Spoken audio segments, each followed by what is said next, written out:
नमस्कार, मी शिवानी इगतपुरे. आपण पाहताय सातारा न्यूज. पाहुयात आत्ताची महत्त्वाची घडामोड. फलटण येथे उपजिल्हा रुग्णालयातील डॉक्टरने आईला उद्धट बोलल्याच्या कारणावरून अज्ञात व्यक्तीची डॉक्टरला मारहाण झालेली आहे. फलटण उपजिल्हा रुग्णालयात डॉक्टरचे काम बंद आंदोलन सुरू झाले असून पोलिसांनी तत्काळ संबंधित व्यक्तीवर कारवाई करावी अशी रुग्णालयातील डॉक्टरांची मागणी आहे. डॉक्टरला मारहाण करणारा संबंधित व्यक्ती हॉस्पिटलमधून बाहेर जाताना सीसीटीव्ही कॅमेऱ्यामध्ये कैद झाला असून फलटण पोलिसांकडून तपास सुरू आहे.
उपजिल्हा रुग्णालय फलटण या ठिकाणी नेहमीप्रमाणे सकाळी ओपीडी 8:30ला सुरू होते.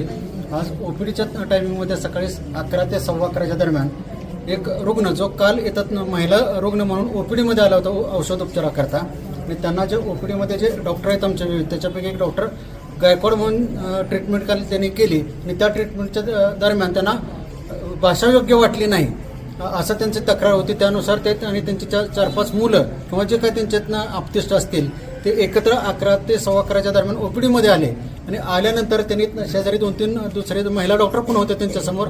नियमित कामकाज चालू होतं रुग्ण तपासण्याचं, बाह्य रुग्ण तपासण्याचं. त्या दरम्यान त्यांच्या 2 कानाखाली मारल्या त्यांनी.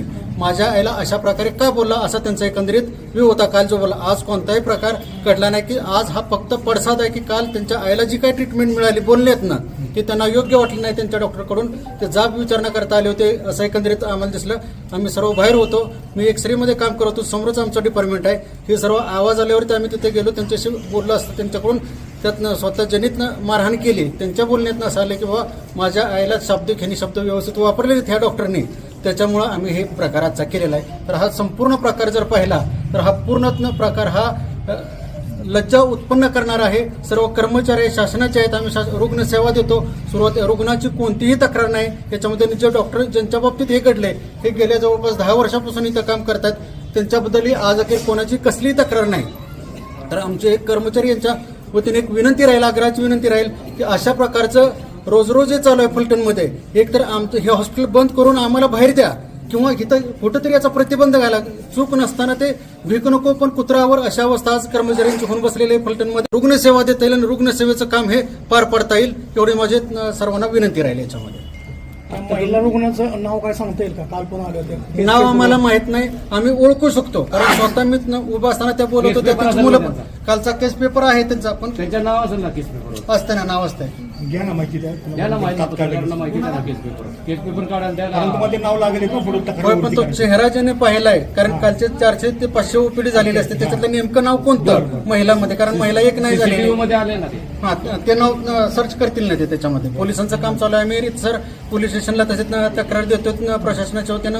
आमचे जे वरिष्ठ जिल्हा शल्य चिकित्सक साहेब आहेत, तिथले जे प्रमुख आहे डॉक्टर धुमाळ सर, हे मिटिंगला सातारमध्ये कलेक्टर साहेबांच्याकडे आहेत. डीडी साहेब यांच्यापर्यंत आम्ही हा मेसेज पूर्ण फॉरवर्ड केलेला आहे. त्यांनी योग्य ती पोलीस कंप्लेंट करा म्हटले, त्यामुळे प्रशासनाने पोलीस कंप्लेंट करण्याच्या याच्यामध्ये पुढचे पावलं उचलत आहे. तुमचं काम बंद आंदोलन केलं का? सध्या आम्ही जोपर्यंत कोणतीही याच्यामध्ये दखल घेतली जात नाही तोपर्यंत आम्ही तात्पुरत्या स्वरूपात आहे तसं काम ठप्प ठेवलेलं आहे. याची दखल घ्यावी एवढीच अपेक्षा आहे, कारण रोज हे घडते. आज जर असेल तर ठीक आहे, आणि कोणतीही चूक नसताना हे घडलं जाते, म्हणून आम्ही हे आज आता काम ठप्प ठेवलं. आपल्या तालुक्यातील जिल्ह्यातील बातम्या सर्वप्रथम पाहण्यासाठी आजच सातारा न्यूजला YouTube चॅनलवर सबस्क्राईब करा, लाईक करा, शेअर करा आणि बेल आयकॉन प्रेस करायला विसरू नका.